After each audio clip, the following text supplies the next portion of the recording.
So just to confirm with the title of this video that may trigger some viewers, I am not a hater on Resident Evil 4. I recently reviewed the remake and I gave it a very positive review. I said it was a far more superior game than the original. I think it fleshed out the story a bit better. It brought back the horror elements that we all know and love from the earlier Resident Evil games. And if you think I am saying that, I hate the original but love the remake, that is not the case at all. I still really enjoy the original game. I just think that the remake does things better than the original. Okay, so now on to the main topic of this video, which is why Resident Evil 4 is not a Resident Evil game. So I'm just going to be telling you from my own opinion on why I don't consider Resident Evil 4 a real Resident Evil game. And I'm going to be looking at this from different perspectives.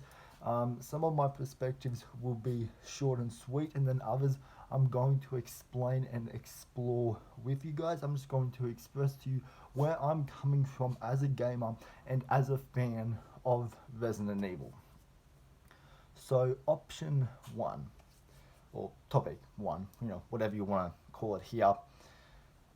Resident Evil started off in the 90s as a horror survival game. As a matter of fact, it spawned the horror survival genre. And it started off as a zombie game. And Resident Evil 4, none of that is seen. There's still those horror elements in 4, but it's so far and in between. There's little moments of horror scattered in 4, but that's not enough for me to come out as a gamer and call Resident Evil 4 a horror survival video game. When what it really is Resident Evil 4 is a action horror packed adventure game. Action comes first, than the horror, because this game has more action than the last 3 installments, well 4 if you consider Resident Evil 0.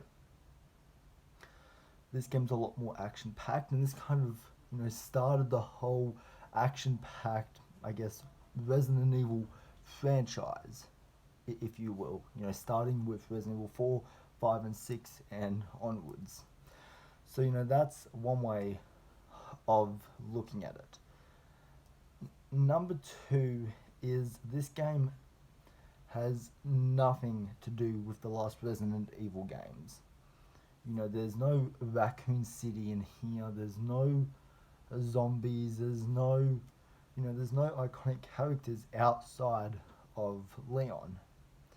And Resident Evil started in Raccoon City, and this game kind of steers off in its own direction as a new vision for the franchise. And I know that's just something that I don't like about the original. That's why Resident Evil 4 has always been considered the fan favorite installment of this franchise. I'm going to be honest, I have never gotten that. I've never gotten why this is a fan favorite, why so many people like Resident Evil 4, because it's so distant from what makes Resident Evil.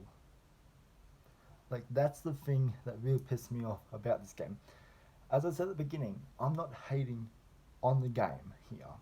I'm hating on what this franchise started as and the new direction that they're going. And now this third option, I'm going to be a little bit less harsh on. Over the past 3-4 years, Resident Evil has been going in a new direction. We have been steering away from Raccoon City and those original characters. And it's become more of an anthology franchise, if you will. And this started with Resident Evil 7 Biohazard, and then it continued with Resident Evil 8 Village. And those games have absolutely nothing at all to do with Resident Evil. but they were both very successful games. And I love Resident Evil 7. I think it's a phenomenal game. I think it brings back the horror roots of Resident Evil that we all know and love. But as far as it being like a sequel, or as far as it tying in to the Resident Evil story, it has nothing to do with it. I'm gonna spoil Biohazard. So if you haven't played the game, beware, spoilers ahead. So in the last few seconds of Resident Evil 7, I believe it was what was it? Chris Renfield shows up, and then if you play the DLC End of Zoe, you you find out more about what Chris Redfield was up to during the events of Resident Evil 7 and how that ties in to Resident Evil 8 Village. But that's only one connection. That's only one connection to Resident Evil, is bringing back an iconic character that fans love. But the story just has nothing to do with it. If anything, it's the Texas Chainsaw game, we've always wanted. And so, I guess on that end, I might be being harsh to Resident Evil 4. Since after the first three games, I feel like they've really steered away from. I mean, Resident Evil 5, I would say, is probably the last, you know, not really good Resident Evil. I feel like that's a very strong word to use there, but was the last good Resident Evil game, because that had Leon, Chris, and we had Wesker, which it's what the fuck's he up to now? So and I feel like it's something that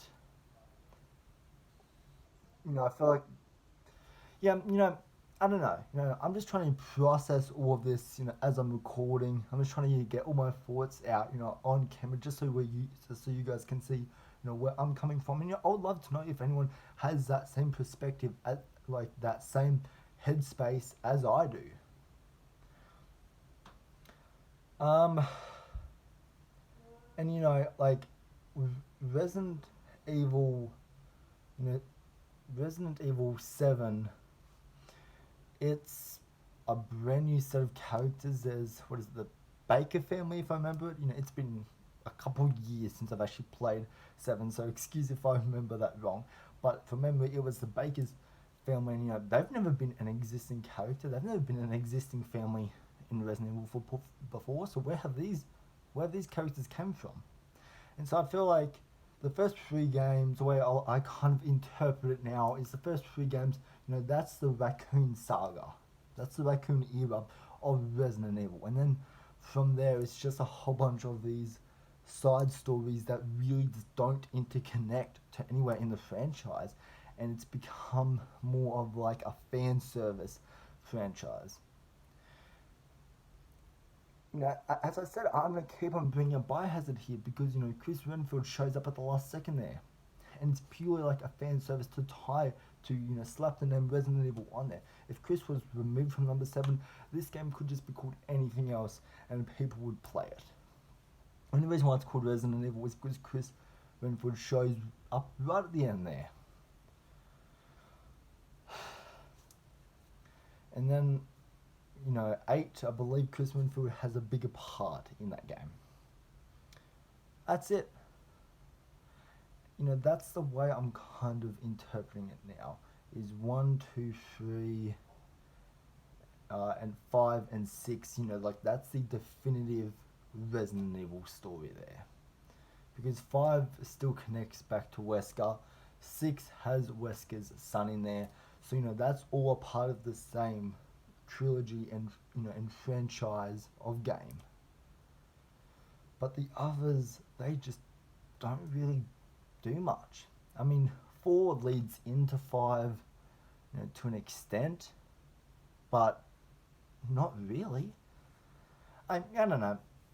It pisses me off when I played the original. It's something that I felt like there was a part of me that was kind of missing when I was playing this remake, that there was no zombies, there was none of that fear and terror and dread of what we all love about Resident Evil and just what it has become over the years. I don't know, it's something that annoys me as a fan.